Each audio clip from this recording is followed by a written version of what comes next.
भगवद गीता अध्याय 5 कर्म संन्यास योग। गीता की गंगा में बहते हुए हम 5वें चैप्टर पर आ गए हैं। दोस्तों, दुनिया में कुछ अलग करना है तो दुनिया से कुछ अलग जानना भी पड़ेगा, और गीता से बड़ा कोई ज्ञान नहीं। और अगर आपने सबसे बड़े ज्ञान यानी भगवद गीता को समझ लिया तो फिर ऐसा क्या है जो आप नहीं कर सकते। तो आइए प्रारंभ करते हैं भगवद गीता के अध्याय 5 कर्म संन्यास योग का। अर्जुन बोले, हे कृष्ण, पहले तो आप कर्मों के संन्यास की बात करते हैं और साथ ही साथ में कर्मयोग की तारीफ भी करते हैं। प्रभु, आप सीधे सीधे जो मेरे लिए फायदेमंद है वो बताइए। दोस्तों, कहीं जाने के लिए जब आप रास्ता पूछते हैं और अगर आपको 2 रास्ते बताए जाएं तो आप कहते हैं, भाई जो रास्ता आसान है वो बताइए, जहां से मैं जल्दी अपनी मंजिल पर पहुंच सकूं। सीखने वाले को अधिकार होता है कि वो सिखाने वाले से कहे कि मुझे सही सिखाएं या सही प्रश्न का सही उत्तर बताएं। हम भी अर्जुन की तरह हमेशा ऐसी ही हालत में होते हैं दोस्तों, जहां हमें सही जवाब नहीं पता होता, और अर्जुन की तरह हमें भी जवाब पाने से कभी पीछे नहीं हटना चाहिए। श्री भगवान कहते हैं, कर्म संन्यास और कर्म योग ये दोनों ही फायदा पहुंचाने वाले हैं, लेकिन इन दोनों में कर्म योग साधन आसान होने की वजह से बेहतर है। दोनों रास्ते मंजिल पर पहुंचाएंगे, लेकिन एक रास्ता मुश्किल है। इसमें जगह जगह पर नदियां, नाले, पहाड़ और खाइयां आएंगी, लेकिन दूसरा रास्ता इससे कहीं आसान है, और यह रास्ता है कर्म योग का। कर्म योग वो रास्ता है जो हम में से हर कोई हर समय कर सकता है। इसके लिए कोई खास बड़ी तैयारी नहीं करनी होती दोस्तों, बस अपनी रोजमर्रा की जिंदगी को निष्ठा और कर्तव्य के साथ जीना होता है। हे अर्जुन, जो पुरुष न किसी से जलन रखता है और ना ही किसी वस्तु को पाने की इच्छा रखता है, ऐसे कर्म योगी को सन्यासी समझना चाहिए, क्योंकि ऐसे लोग जो मोह और क्रोध से छूट जाते हैं, ऐसे लोग संसार के बंधन से मुक्त हो जाते हैं। उन्हें या तो कुछ पाने की इच्छा होती है, जैसे धन, शोहरत, या ऐसी हालत जिससे आप नफरत करते हैं और निकलना भी चाहते हैं। जब इस तरह की दुनिया के बंधन में फंसे होते हैं तो और कुछ नहीं कर पाते, बस फंसते ही चले जाते हैं। लेकिन जैसा कृष्ण कह रहे हैं, अगर आप दोनों को छोड़ सकें, ना ही इच्छा हो और ना ही किसी के लिए नफरत, तो आप ऐसे कर्म योगी हैं जिसको सच्चा सन्यासी माना जाएगा। कुछ लोग ऐसा मानते हैं कि सन्यास और कर्म योग से अलग अलग फल मिलता है। कृष्ण ऐसे लोगों को मूर्ख बता रहे हैं। दोनों 2 अलग रास्ते हैं दोस्तों। जिसकी डेस्टिनेशन है वो परमात्मा, जिसमें हमें एक दिन मिल जाना है। सन्यासी उसे मत मानिए जो गेरुए कपड़ों में दुनिया को छोड़ भिक्षा मांग के जिंदा रहता है। असली सन्यासी वो है जिसने अपनी फीलिंग्स पर विजय पाई है, जो अच्छे और बुरे को एक जैसा समझता है। और कई ऐसे हैं जो कर्म योग में रहकर भगवान को पाना चाहते हैं। वो भी गलत नहीं है। आपको अपना रास्ता स्वयं चुनना है। परम धाम यानी सदगति, फाइनल डेस्टिनेशन, ज्ञान योगियों को भी प्राप्त होता है और कर्म योगियों को भी। इसलिए समझदार को ज्ञान योग और कर्म योग को एक ही समझना चाहिए। कृष्ण ये बात उनके लिए कह रहे हैं जो जगह जगह ज्ञान दिए फिरते हैं कि हर समय भगवान की पूजा करो, पूजा करो और कोई काम मत करो। यह पाखंड है दोस्तों। जैसे ज्ञान योग एक रास्ता है, वैसे ही कर्म योग से भी आप मंजिल को पा सकते हैं। इसमें ध्यान देने की बात यह है कि कृष्ण कभी भी परिवार को छोड़ने की या अपने कर्तव्य को छोड़ने की बात नहीं करते। कृष्ण अर्जुन को कर्म योग की अहमियत को समझाते हुए कहते हैं कि सन्यास का अर्थ है, अगर ज्ञान योग में भी कर्म योग का सहारा लोगे तभी तुम दुनिया के पचड़ों से ऊपर उठ के और सच्चाई को जान पाओगे। और अगर तुम्हें सच्चाई को जानना है तो अपने आप को कर्तापन यानी कि अहंकार, जैसे कि मैं हूं, मैं ही करता हूं, इसे छोड़ना होगा। और इसे कैसे छोड़ा जाए? अपनी इंद्रियों को वश में करके, फल की इच्छा को पूरी तरह से त्याग करके, कर्म को करके उसे भगवान को सौंप के अहंकार छोड़ा जा सकता है। अगर आपने ज्ञान योग का सहारा लिया तब भी यह कर्मयोग तो आपको करना ही होगा।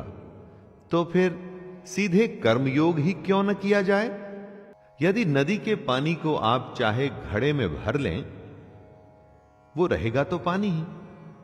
ऐसे ही हम भी उस परमात्मा में से निकले हैं, उसका अंश है हमारी आत्मा। बस इसी को हमने समझना है। और वो कैसे होगा? कृष्ण उत्तर देते हैं कि जिसका मन अपने वश में है, जिसने इंद्रियों को जीता है और जो अंदर से एकदम शुद्ध है, ऐसा कर्मयोगी कर्म करता हुआ भी कर्मों के चक्कर में नहीं पड़ता। और जब कोई इस अवस्था में आ जाता है तब उसका सामना होता है उसकी अपनी आत्मा से। दोस्तों, दुनिया का सबसे बड़ा सच यही है और इसी को जानने का ही यह सारा खेल है। और यही बात कृष्ण अलग अलग तरीके से समझा रहे हैं। जो सच्चाई को जान चुका है, जिसे ज्ञान प्राप्त है, वो सांख्य योगी देखता है, सुनता है, स्पर्श करता है, सूंघता है, खाना खाता है, सोता है, सांस लेता है, बोलता है, सब कुछ करता है जो मैं और आप करते हैं। लेकिन उस ज्ञानी और हम सब में एक बहुत बड़ा फर्क है दोस्तों। वो ये कि सब कुछ करते हुए भी वो जान रहा है कि ये वो नहीं, कोई और कर रहा है। वो खुद को इस सब को करने वाला नहीं मानता, वो इस सब के पीछे ईश्वर को मानता है। अपना हर कर्म वो भगवान को सौंप देता है। हम ये समझते हैं कि हम अपनी दुनिया को चलाने वाले स्वयं हैं, परंतु यही फर्क है हम में और ज्ञानी में। कमल के फूल को ध्यान से देखिएगा दोस्तों, वो होता कीचड़ में है, उस पर से पानी आता जाता रहता है, लेकिन उसका पत्ता हमेशा सूखा ही मिलेगा। कीचड़ में रहकर भी वो उसमें लिप्त नहीं होता। यही समझदार की निशानी है। ऐसे ही इंसान को ज्ञानी कहते हैं, जो इस दुनिया में रहे, अपने सारे कर्म कर्तव्य निभाए, लेकिन उसमें लिप्त न हो, इनके चक्करों में न फंसे। जिम्मेदारियों से आप बच नहीं सकते दोस्तों, उनसे भागना कायरता होती है। जिम्मेदारियां तो हमें निभानी है, दुनिया के सारे काम करने ही पड़ेंगे, लेकिन ये काम ऐसे करने हैं जिसमें हम फंस न जाएं। जैसा कि कृष्ण बता रहे हैं। कर्मयोगी आखिर क्या होते हैं, जरा उन्हें समझने की कोशिश कीजिए दोस्तों। योगी अपने शरीर, मन, बुद्धि या इंद्रियों से कर्म करते हैं, लेकिन अपने अंदर से वो भगवान को समर्पित करते रहते हैं। बाहर से देख के ऐसा लगता है कि ये तो सब कुछ हमारे जैसे ही कर रहे हैं, हमारे जैसे ही परिवार हैं, नौकर हैं, नौकरी हैं, सब कुछ तो नॉर्मल है। लेकिन ऐसा सिर्फ दिखता है। योगी अंदर से एकदम शांत और गंभीर होता है, क्योंकि वो अंदर की आत्मा और परमात्मा का संबंध जान चुका है। इसके बावजूद वो सारे कर्म करता है। कर्म योगी को और समझाते हुए कृष्ण कह रहे हैं कि कर्म योगी कर्मों के फल का त्याग कर देता है, और इस त्याग की वजह से ही वो भगवान को हासिल कर पाता है। और वहीं दूसरी तरफ जो कर्म योगी नहीं है, जैसे कि हम में से ज्यादातर लोग, हमारे जैसे लोग कर्म के फल की ही इच्छा करते हैं और बस इसीलिए उसमें बंधे चले जाते हैं और कभी भी इस दुनिया के झमेलों से छूट ही नहीं पाते। देखा जाए तो दोस्तों एक बहुत छोटा सा फर्क है इसमें। कर्म दोनों कर रहे हैं, बस फल से एक का लेना देना नहीं है और एक का बिल्कुल है। लेकिन इस छोटे से फर्क का नतीजा बहुत बड़ा होता है। हमारा शरीर एक घर है जिसे 9 द्वारों वाला माना गया है। 9 द्वार जैसे 2 आंखें, 2 कान, 2 नाक के छेद और इत्यादि। इन्हीं 9 द्वारों के जरिए हम बाहर की दुनिया से डील करते हैं। दुनिया का कोई भी काम बिना इन 9 द्वारों के पॉसिबल नहीं है दोस्तों। इसी घर में रहता हुआ सांख्य योग वाला सन्यासी देखने में तो हम सबके जैसे सारे काम कर रहा है, लेकिन अंदर से वो एकदम अलग है। उसके अंदर का सब कुछ भगवान से जुड़ चुका है और इसीलिए वो असल में कुछ नहीं कर रहा। वो कर्म में अकर्म को समझ चुका है। खुद को बस जैसे एक माध्यम मान के वो परमात्मा का काम कर रहा है। आदमी का एक तो होता है स्वभाव और एक होती है उसकी प्रकृति। प्रकृति का जैसा असर आपके स्वभाव पर पड़ता है, आप वैसे ही बर्ताव करते हैं। परमेश्वर न तो आपके कर्तापन की, न कर्मों की और न कर्म फल के संयोग की रचना करता है। इन सबका संयोग आपके स्वभाव की वजह से होता है। आपका स्वभाव विकृत है या विकसित है, इस पर ही डिपेंड करता है कि आप क्या करेंगे। आपके करने पर कौन सा कर्म होगा और उस कर्म के अनुसार आपको क्या फल मिलेगा। इस सब के लिए खुद को ही जिम्मेदार मानिए दोस्तों। ऐसा मत सोचिएगा कि मैंने तो मेहनत की थी लेकिन भगवान ने ही फल नहीं दिया। सब कुछ हमारे अंदर है, बस उसे हमारे सामने लाने की देरी भर होती है। उससे 1 to 1 करने की जरूरत होती है दोस्तों। भगवान न किसी के पाप कर्म को और न किसी के शुभ कर्म को ग्रहण करता है। पाप हो या पुण्य, ये तो आपके ही हैं, तो भगवान का इसमें क्या लेना देना। आप अपने स्वभाव, अपने नेचर के चलते जिस तरह के कर्म करते हैं, उसका नतीजा ही पाप या पुण्य होता है। आपके खुद के अंदर ज्ञान है, लेकिन वो अज्ञान के द्वारा ढका हुआ है। उसी के चलते सारे बुरे काम होते हैं। अगर आप उसे पहचान जाएंगे तो उसके बाद सिर्फ अच्छा ही अच्छा होगा। जब अंधेरा होता है तो कुछ नहीं दिखता और प्रकाश होते ही सब कुछ प्रकट हो जाता है।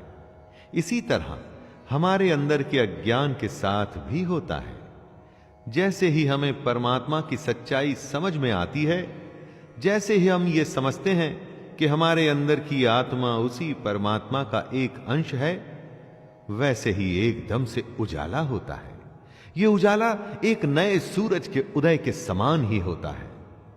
दोस्तों, सबसे बड़ी बात है कि हम अपने आप को सबसे बड़ा ज्ञानी मानते हैं। समझते हैं कि हमें सब पता है। वो गलत है। अरे, सबसे पहले यह स्वीकार करिए कि हमें कुछ नहीं पता, तभी रास्ता खुलेगा ज्ञान के आने का, वरना हमेशा ही अज्ञानी रहेंगे। ज्ञान की बातें हो सकती हैं कि आपको बोरिंग लगे, फिलॉसफी या बकवास लगे। ये तो बस सोच है दोस्तों। दुनिया की सबसे सच्चाई को अगर कोई बोरिंग समझना चाहता है तो उसे कोई क्या कह सकता है। कृष्ण कहते हैं कि जिसका मन भगवान के कहे अनुसार चलता है, जिसकी बुद्धि उसे सही राह पे ले जाती है, जिसका ध्यान हमेशा उस परमात्मा में लगा रहता है, ऐसे लोग एक दिन कर्म के बंधन से, जन्म के बंधन से मुक्त होकर उसी परमात्मा में मिल जाते हैं और इसे ही परम गति कहते हैं। दोस्तों, ये कुछ गिने चुने लोगों को ही मिल पाती है। क्या आप उनमें से एक हैं? समदर्शिता यानी कि समान भाव रखना। जो पंडित और चांडाल को या गाय और कुत्ते को, गाय या हाथी को एक भाव से देख सकता है, उसे ही खुद को ज्ञानी कहलाने का अधिकार है। ज्ञान सबसे पहले हमारे अंदर के भेदभाव को खत्म करता है। चारों तरफ यही भेदभाव तो हमें दिखता है। हजारों साल पहले जो कृष्ण ने कहा, उस पर आज तक भी लोग चलने को तैयार नहीं हैं। अगर ज्ञान हासिल करना है तो अपने अंदर समभाव पैदा करना चाहिए। अज्ञान या अहंकार में किसी को छोटा या बड़ा समझना बेवकूफी है। कृष्ण कह रहे हैं कि जिसके मन में समभाव आ गया, उसने जीते जी ही इस दुनिया को जीत लिया। दोस्तों, जिस दुनिया में हम लोग रहते हैं ना, उसमें ज्यादा पैसा, बड़ा घर, बड़ा नाम, शायद इसी को जीत माना जाता है। लेकिन कृष्ण ऐसा नहीं मानते। उनके हिसाब से दुनिया को वो ही जीत सकता है जिसने अपने मन को जीता। मन के जीतने पर ही समभाव की सिचुएशन आ सकती है। वो पैसा किस काम का जो आपके मन में लोगों के प्रति भेदभाव को खत्म नहीं कर सकता। इसीलिए समभाव ही ब्रह्म की स्थिति होती है। जो पुरुष अच्छा होने पर खुश ना हो, बुरा होने पर परेशान ना हो, उसे ही स्थिर बुद्धि और संशय रहित माना जा सकता है। स्थिर बुद्धि का मतलब हुआ जिसकी बुद्धि स्थिर है। कठिन हालात में जब फैसला लेना पड़ता है, उस समय आपकी बुद्धि अगर स्थिर होगी तो फैसला जल्दी और सही लिया जाएगा, और अगर विचलित होगी तो यहां वहां भागेगी तो फैसला भी देरी से और गलत आएगा। स्थिर बुद्धि ही आपके मन के संशय और शक को भी दूर करती है, और तभी आप बनते हैं संशय रहित, यानी डाउटलेस। दोस्तों, मन से शंका अगर दूर हो जाए तो निश्चय की स्थिति आती है। धन धान्य, खाना, अपनों का प्यार, महंगी चीजें, ये सब बहुत ही आनंद देती हैं। दुनिया की चीजों का मजा ही कुछ अलग है। इसीलिए तो हम हमेशा इन्हीं बाहरी चीजों को हासिल करने में लगे रहते हैं। अब अगर आपको यह बताया जाए कि कुछ ऐसा भी है जो इन सबसे सैकड़ों हजारों गुना ज्यादा आनंददायक है, तो दोस्तों, क्या आप उसे हासिल करने की कोशिश करेंगे? जी हां, भगवान कृष्ण की भगवत गीता वही बता रही है। बाहर की चीजों से ज्यादा जिसे अपने अंदर की बातों से ज्यादा आनंद आता है, सच्चा ज्ञानी वो ही है। उसी ज्ञानी को ऐसे आनंद का अनुभव हो सकता है जिसके बारे में हम और आप सोच भी नहीं सकते। आंखें देखती हैं, कान सुनते हैं, जीभ स्वाद बताती है, त्वचा स्पर्श करती है। इन्हीं इंद्रियों और उनके विषयों के भोग से हमें आनंद की प्राप्ति होती है। इन्हीं सब से हमें सुख मिलता है। एकदम गलत। जी हां, एकदम गलत। हम ऐसा समझते हैं कि इन सब इंद्रियों के भोग से हमें सुख मिल रहा है ना। कृष्ण बता रहे हैं कि असल में ये सब इंद्रियों का भोग ही हमारे सारे दुखों का कारण है। इसको टेस्ट करने का भी एक सिंपल टेस्ट कृष्ण बताते हैं। कुछ अच्छा खाने का स्वाद तभी तक है जब तक आप खा रहे हैं। कुछ अच्छा सुनना भी थोड़ी देर तक ही आनंद देता है। इसलिए दोस्तों, इंद्रियों के सारे आनंद नाशवान हैं, यानी कि खत्म हो जाते हैं। इसलिए ज्ञानी पुरुष इन इंद्रियों के सुखों में नहीं फंसते।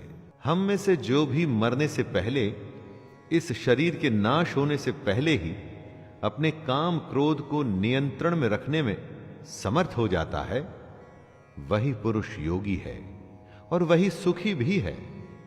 कृष्ण कहना चाहते हैं कि समय थोड़ा सा है। समय पूरा होने के बाद तो मर ही जाना है।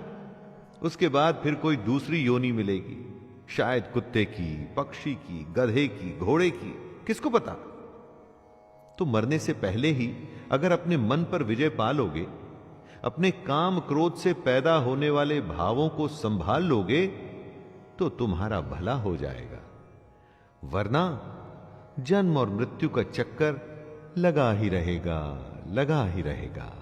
जो बाहर के सुखों को छोड़ और इंद्रियों के आनंद से बाहर निकलकर अपने अंदर झांकता है, जो अपने अंदर की आत्मा को पहचान कर उसमें ही खुश रहता है, जो अपनी आत्मा की सच्चाई में ही ज्ञान ढूंढता है, भगवान कृष्ण उसे ज्ञानी मानते हैं। बाकी तो बस हैं, और अगर वो भी नहीं होंगे तो कुछ फर्क नहीं पड़ेगा। कृष्ण कहते हैं कि ऐसे ज्ञानी ही ब्रह्म को प्राप्त होते हैं। लेकिन दोस्तों, इन सब बातों का यह मतलब बिल्कुल नहीं निकाला जाना चाहिए कि सब कुछ छोड़ के सन्यास लेना है। अरे कर्म तो करना ही है भाई, उसके बिना तो कोई रास्ता ही नहीं। जिनके सारे पाप खत्म हो चुके हैं, जिनके सब शक ज्ञान द्वारा मिट चुके हैं, जो संपूर्ण प्राणियों के हित में लगे रहते हैं और जिनका जीता हुआ मन अपना काम करते हुए भी परमात्मा में स्थित होता है, वे पुरुष ही शांत ब्रह्म को प्राप्त होते हैं। जैसे लालच में कभी शांति नहीं मिलती, शांति मिलती है संतोष में, उसी तरह से बाहर की चीजों में जो आनंद है वो झूठा है। असली आनंद आपके अंदर है, अपने अंदर, मन में, दूसरों की भलाई में। जो इस तरह से अपने आप पर विजय पा लेता है और इन बातों के कहे अनुसार चलता है, उसी को अंत में ब्रह्म की प्राप्ति होती है। दोस्तों, ज्ञान की शुरुआत होती है मन पर विजय पाने के साथ। लेकिन मन को कैसे जीता जाए? अपनी भावनाओं को कंट्रोल करके।